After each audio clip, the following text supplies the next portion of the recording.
Selamat sore saudara-saudara sekalian. Kita berjumpa kembali di dalam acara Kupas Tuntas bersama Pendeta MYM. Dan topik kita sore hari ini adalah mengenai satanologi dari Pendeta Tony Daud. Pandangan Pendeta Tony Daud tentang setan. Di mana memang beliau ini suka sekali memberikan seminar-seminar tentang setan. Dan saudara bisa mendapati itu di dalam video-video YouTube ya. Dan hari ini saya akan khusus menyoroti pengajarnya tentang Lucifer dan pengikut-pengikutnya yang saya ambil dari salah satu video YouTube yang berjudul Penguasa Kegelapan Pendeta Daud Tony ya, itu dari akun YouTube Gereja Mula-Mula by Ben Viela. Begitu ya, itu akun YouTube yang saya ketemukan video tersebut. Nah, saudara-saudara, setelah mendengar dengan teliti apa yang disampaikan oleh Pendeta Tony Daud di dalam video itu, saya mempunyai tanggapan umum terhadap keseluruhan video itu, dan ini yang saya mau sampaikan sekarang. Dan setelah itu nanti saya akan menyampaikan tanggapan-tanggapan khusus saya bagian per bagian yang diajarkan di dalam video tersebut. Nah, yang pertama-tama saudara, di dalam tanggapan umum saya, ya jelas sekali di dalam video tersebut Pendeta Daud Tony itu tidak mengeksposisi Alkitab. Artinya membaca teks Alkitab lalu mengeksposisi, menjelaskan ayat per ayat atau menjelaskan makna daripada satu teks Alkitab yang dibacanya, yang katakanlah berbicara tentang setan atau roh-roh jahat. Tetapi beliau ini lebih banyak membicarakan pengalaman pribadinya, karena memang dulunya katanya dia adalah seorang dukun sakti katanya, saudara. Dan mengenai hal ini kan kita perlu mengecek kebenarannya ya. Apakah memang betul beliau dulunya adalah seorang dukun sakti lalu kemudian bertobat? Saya tidak tahu ya. Kelihatannya pertobatannya mungkin setelah bertemu dengan Pendeta Gilbert Lumoindong kalau saya tidak salah ya. Tetapi yang jelas katanya dulu bukan Kristen ya, seorang dukun sakti lalu kemudian menjadi Kristen. Nah, di dalam video yang saya amati ini saudara, yang diceritakan adalah lebih banyak pengalamannya, lalu kemudian mengambil rujukan dari Alkitab untuk mendukung apa yang dialaminya. Seperti itu. Nanti di bagian paling terakhir nanti kita juga akan menyoroti mengenai pengalamannya bertemu langsung dengan Lucifer katanya saudara. Nah, kita akan semua kupas tuntas sore hari ini ya. Harap saudara duduk tenang di tempat duduk saudara masing-masing. Kita akan menjelajah hari ini ya, menjelajah pengajaran Alkitab ya, dan mencoba untuk mengupas dan menyoroti apakah pengajaran dan pengalaman daripada Pendeta Daud Tony ini itu sesuai Alkitab atau bagaimana ya. Jadi kesan umum saya atau tanggapan umum saya itu adalah bahwa beliau ini lebih banyak membicarakan pengalamannya dan mengambil teks-teks Alkitab juga tidak seberapa untuk mendukung atau membenarkan atau menjustifikasi pengalamannya ya. Jadi his experience ya finds justification from the Bible ya. Menemukan pembenarannya dari Alkitab begitu. Bukan Alkitab yang diselidiki untuk kemudian menilai bahkan menghakimi pengalaman, tetapi pengalaman yang kemudian menjadi rujukan dan menemukan pembenaran dari Alkitab ya. Dan ini memang sebetulnya itu yang kemarin itu yang saya bahas Pendeta Joshua Tewuh ya, di mana dia berkata exegese ya, padahal dia yang exegese tetapi menuduh orang-orang yang percaya doktrin Tritunggal sebagai exegese begitu. Nah, exegese itu seperti ini ya. Ada pengalaman, ada ide, lalu minta pembenaran dari Alkitab. Ini exegese ya. Saya melihat secara umum apa yang dilakukan oleh pendeta Tony Dautoni ini itu berupa exegese, bukan exegesis. Lalu kesan atau tanggapan umum saya yang kedua itu adalah bahwa Alkitab itu saudara sangat sedikit sekali bicara tentang setan. Ini fakta saudara, sangat sedikit sekali bicara tentang setan ya. Sedikit sekali informasi tentang setan, bagaimana setan diciptakan ya. Bagaimana setan itu kemudian jatuh ke dalam dosa ya. Itu informasi begitu minim ya, begitu sedikit sehingga sebetulnya kita tidak dapat membuat satu bagian daripada teologi sendiri yang disebut sebagai satanologi. Karena sebetulnya Alkitab tidak banyak bicara tentang setan. Kalau manusia itu ada doktrin manusia, ya, ada doktrin manusia, ya, begitu ya. Kalau Allah ada doktrin Allah. Kalau Kristus ada kristologi, ya, doktrin Kristus. Kalau Roh Kudus ada pneumatologi. Karena memang banyak dibicarakan. Sedangkan kalau setan ini sedikit saja, ya. Bahkan malaikat pun secara keseluruhan, ya, karena setan ini, ya, iblis dan para pengikutnya dulunya adalah malaikat yang melayani Tuhan, tetapi kemudian jatuh ke dalam dosa sehingga dibuang dari hadapan Tuhan, ya. Baik dunia iblis maupun para malaikat tetap minor dalam Alkitab. Sehingga untuk membentuk satu bidang teologi yang disebut sebagai malaikatologi, ya, begitu ya, atau satanologi, ya. Ini sangat-sangat mendapatkan dukungan yang minim. Itu sebab dalam dogmatika itu tidak ada itu tentang malaikat khusus atau setan khusus begitu. Tetapi itu dicampur di dalam doktrin penciptaan. Penciptaan dunia malaikat, ya. Nanti di sana lalu berbicara mengenai setan, ya, begitu. Ada bagiannya, tetapi di dalam doktrin Allah itu. Saudara. Jadi kalau saudara memperhatikan Alkitab, ya, saya kembali tegaskan, ya. Alkitab ini di Kejadian 1 ayat 1 berbicara apa, saudara? Pada mulanya Allah menciptakan langit dan bumi. Dimulai dari Allah, ya. Jadi Allah, start dari Allah, ya. Pada mulanya Allah menciptakan langit dan bumi. Lalu Wahyu pasal atau ayat-ayat paling terakhir, saya membaca ayat 18 sampai ayat yang ke-21. Atau mungkin, ya, ayat 20 sampai 21 saja. Itu di Wahyu 22, ya. Wahyu 22 adalah pasal terakhir dari kitab Wahyu. Saya akan membaca dua ayat terakhir, yaitu ayat 20 dan ayat 21. Dikatakan di sana, Ia yang memberi kesaksian tentang semuanya ini berfirman, ya, Ia yang memberi kesaksian tentang semuanya ini berfirman. Jadi Ia yang dimaksud di sini merujuk kepada Yesus yang memberi kesaksian, ya, terhadap Yohanes, ya, begitu ya. Jadi Yesus berfirman, "Ya, aku datang segera. Amin, datanglah Tuhan Yesus." Ayat 21, kasih karunia Tuhan Yesus menyertai kamu sekalian. Yesus di sana, saudara. Jadi mulai dari Elohim menciptakan langit dan bumi, lalu ditutup dengan Yesus. Yesus ini adalah juga Elohim, saudara. Pribadi kedua Allah Tritunggal, ya. Pribadi kedua daripada Elohim, saudara. Maka, saudara, Alkitab bicara tentang Tuhan, karya penciptaannya.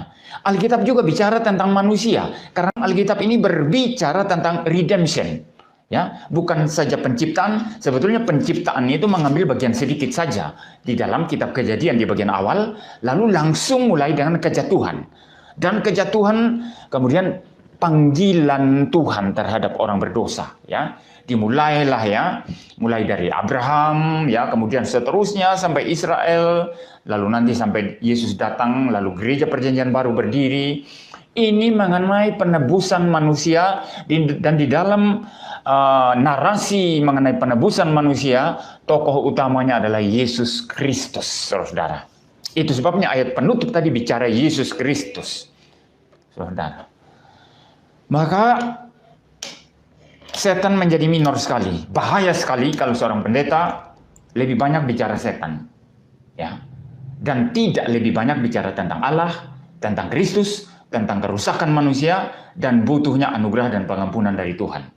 Saudara, maka kita menjadi orang Kristen yang minor pemikirannya, yang miskin teologinya, ya, oleh karena lebih banyak bicara yang tidak dibicarakan oleh Alkitab. Maka sama dengan tidak setujunya saya terhadap kebaktian, mujizat, dan kesembuhan. Karena memang tidak didukung Alkitab, maka saya sama tidak setujunya kepada seminar sana-sini tentang setan. Alkitab tidak banyak bicara tentang setan. Maka jangan seminar sana-sini seperti pendeta Dautoni. Terlalu banyak bicara setan, kita diperalat setan. Ya, jelas itu, saudara. Terlalu banyak bicara firman Tuhan, kita akan semakin digunakan oleh Tuhan. Ya, ini prinsipnya, saudara. Banyak bicara firman Tuhan, banyak menjelaskan firman Tuhan, berbicara tentang Tuhan, tentang sifat-sifatnya, karya-karyanya yang begitu luas, begitu agung, ya, begitu hebat. Maka kita adalah hamba Tuhan, saudara.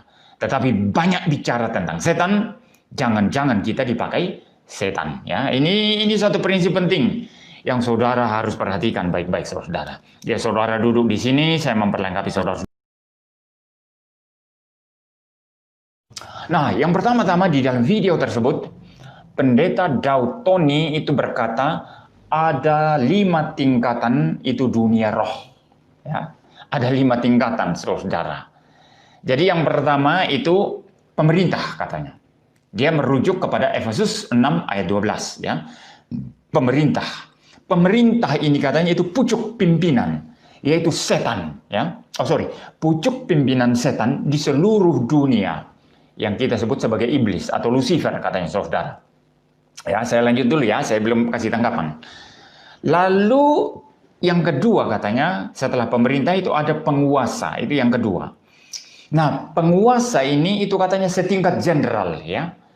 Jadi setingkat jenderal, dan menurut dia di setiap negara, ya, itu ada jenderalnya masing-masing. Di Indonesia ada jenderalnya juga, katanya.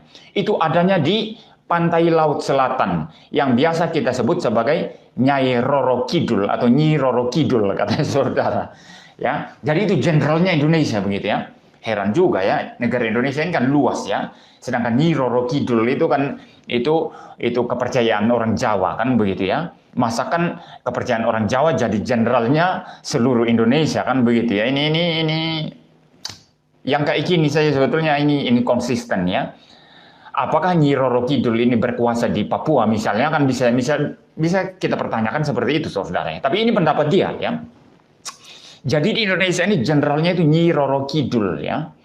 Lalu kemudian, saudara, jenderal-jenderal yang ada di dalam setiap negara, katanya, itu bergantung kepada cara okultisme di satu tempat, di satu negara, lalu kemudian budayanya, bergantung kepercayaan setempat, bergantung kepada pengkultusan, apa yang dia kultuskan, katanya, saudara. Nah, ini juga problem, kan? Di satu negara kan ada banyak budaya, ya. Kayak Indonesia ini banyak budaya. Masa jenderalnya cuma satu? Kalau jenderal itu bergantung kepada budaya, kan? Kepercayaan setempat. Indonesia ini ada banyak sekali kepercayaan setempatnya, saudara. Kalau jenderal satu negara bergantung kepada kepercayaan satu tempat, maka bagaimana mungkin Indonesia cuma satu jenderal, Nyi Roro Kidul? Nah, ini saja sebetulnya, ini maka, saudara, ya, kalau saudara mempunyai pikiran yang tajam, ya, dan saya percaya pikiran yang tajam itu kalau saudara hanya kembali kepada Alkitab. Karena firman Allah ini mengembalikan fungsi logika saudara yang kacau karena dosa, kacau karena pekerjaan setan, itu kepada fungsi yang benar. Sehingga saudara jeli untuk melihat, mengamati, ya, mana yang benar, mana yang tidak benar, saudara.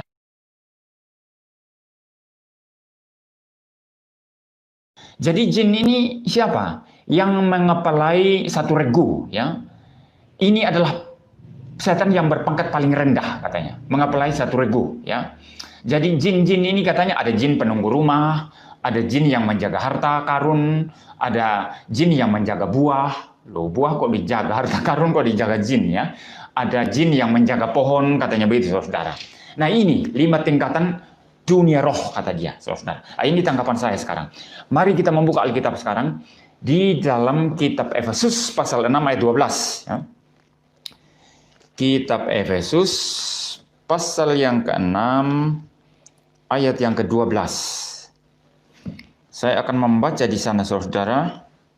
Dikatakan di sana, karena perjuangan kita bukanlah melawan darah dan daging, tetapi melawan pemerintah-pemerintah, melawan penguasa-penguasa, melawan penghulu-penghulu yang gelap, ini melawan roh-roh jahat di udara. Jadi ada 4 saja di sana. Jadi bukan 5, saudara yang disebut ya. Jadi hanya ada 4. Jadi saudara, kelihatan sekali kalau jin itu ditambahkan ya. Mungkin ini adalah pengaruh kepercayaan daripada pendeta Tony Daud ya, sebelum dia masuk menjadi Kristen ya. Jadi ada ajaran tentang jin-jin ya, ada jin yang baik, ada jin yang jahat ya kan gitu ya, ada jin kafir kan, gitu, ada jin Kristen kan begitu ya. Jadi ajaran-ajaran semacam ini kemudian dibawa masuk ya. Lalu ditambahkanlah itu menjadi jenis yang kelima kan. Padahal Efesus di sini hanya menyebut 4, saudara. Ada berapa? 4 ya. Saya membaca ulang, ada apa?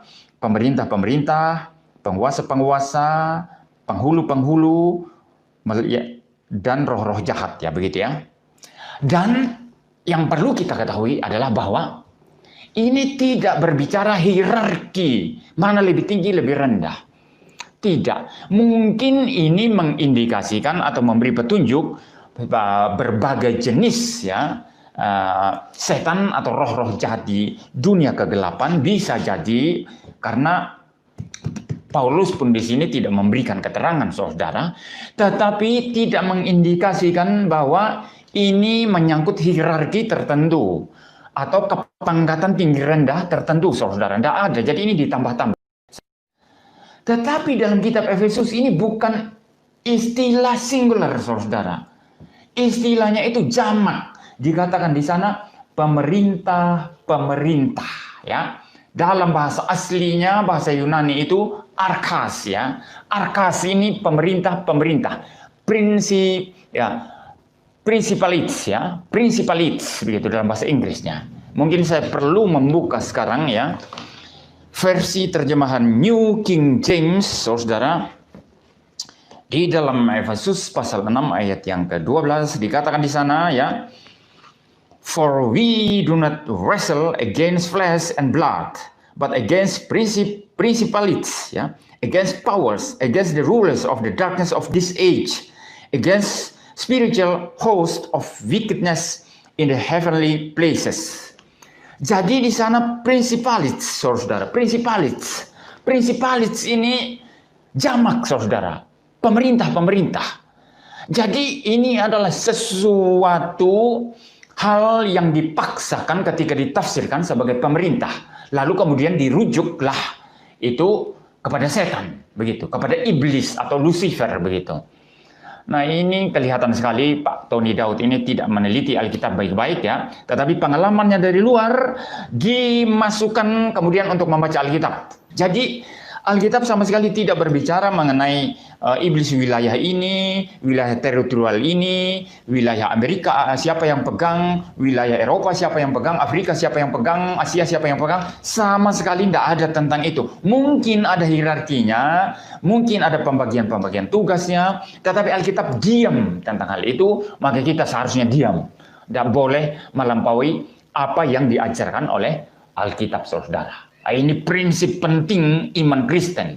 Kalau nggak mau sesat, jangan melampaui, berspekulasi, melampaui apa yang diajarkan oleh Alkitab, saudara. Ini penting sekali bagi iman Kristen, ya.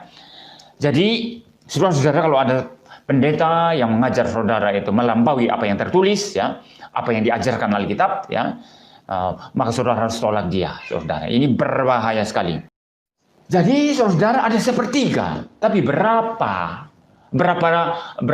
miliar, berapa triliun, berapa juta kita nggak tahu. Maka jangan mencoba mengira-ngira.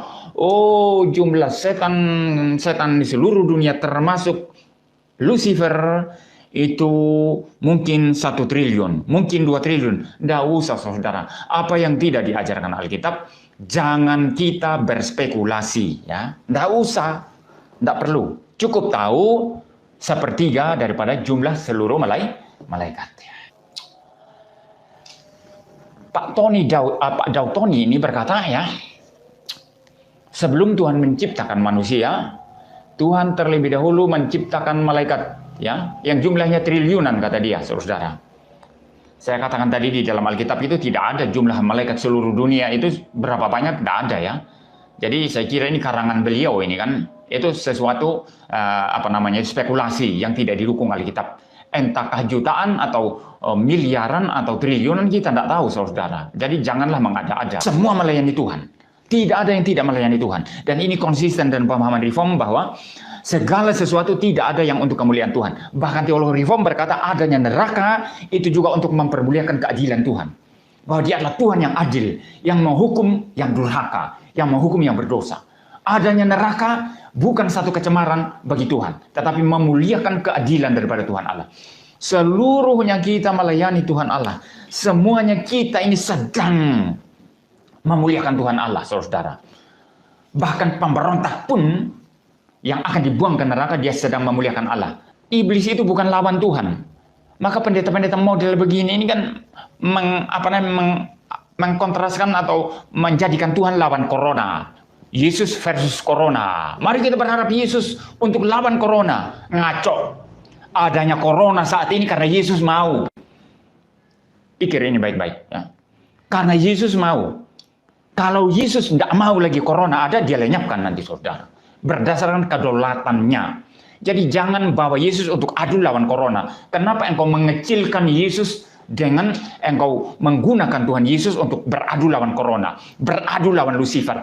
Imanmu terlalu dangkal, imanmu terlalu remeh, engkau lihat Tuhan terlalu kecil, maka gerejamu lemah.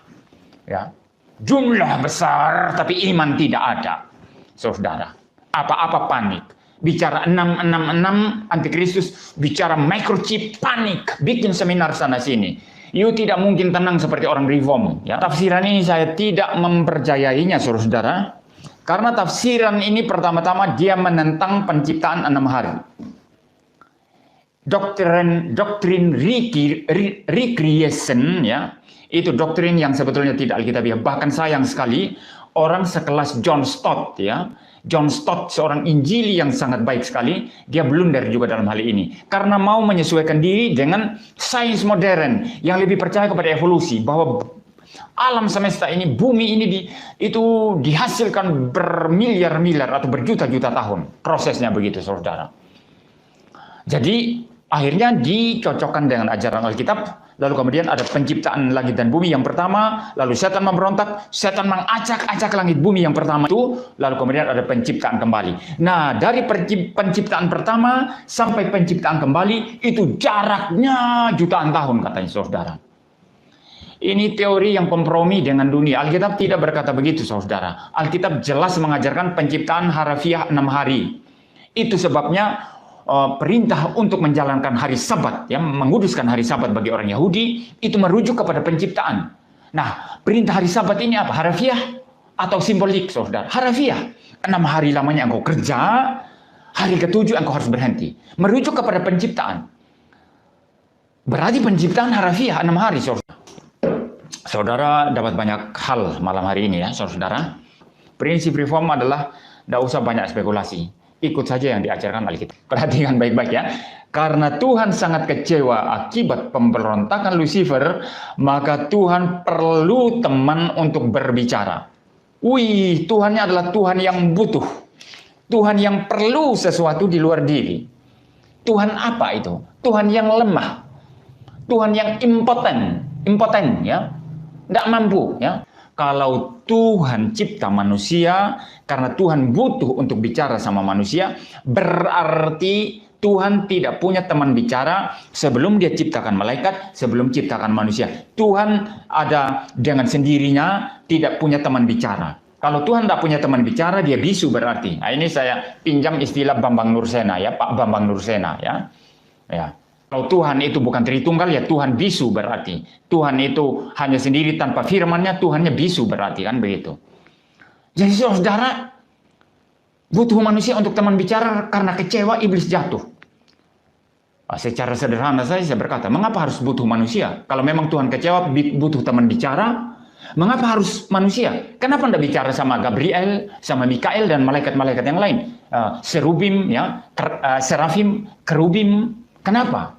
Jadi ini ngawur sekali ya. Ini betul-betul bagi saya kacau ya. Jadi saudara, Tuhan tidak pernah butuh teman bicara. Karena Allah Tritunggal ini cukup di dalam dirinya sendiri. Komunikasi, relasi antar pribadi ya. Antara Bapa, Anak, dan Roh Kudus itu cukup. Tidak perlu ditambah manusia supaya Tuhan itu menjadi lebih. Ini teologi yang kacau sekali ini saudara. Dan banyak orang agung-agungkan kesaksian-kesaksian semacam ini. Wah, ini celaka sekali. Maka saudara-saudara belajar doktrin Allah dari saya lah ya. Saya akan memberi saudara pelajaran doktrin Allah yang bertanggung jawab sesuai dengan Alkitab. Ya, ini saya promosikan sekarang ini. Ini buku dogmatika saya, saudara. Silakan ya, saudara membeli ya.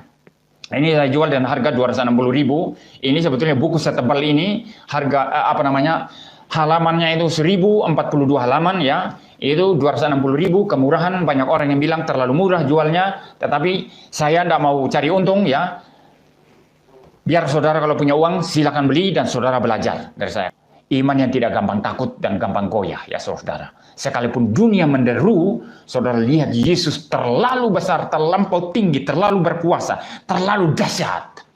Terlalu dahsyat saudara. Ini iman reform saudara. Ini iman reform saudara. Itu sebabnya kalau Anda lihat pendeta-pendeta reform tidak ada takutnya saudara. Tidak ada takut, kita tidak takut siapa.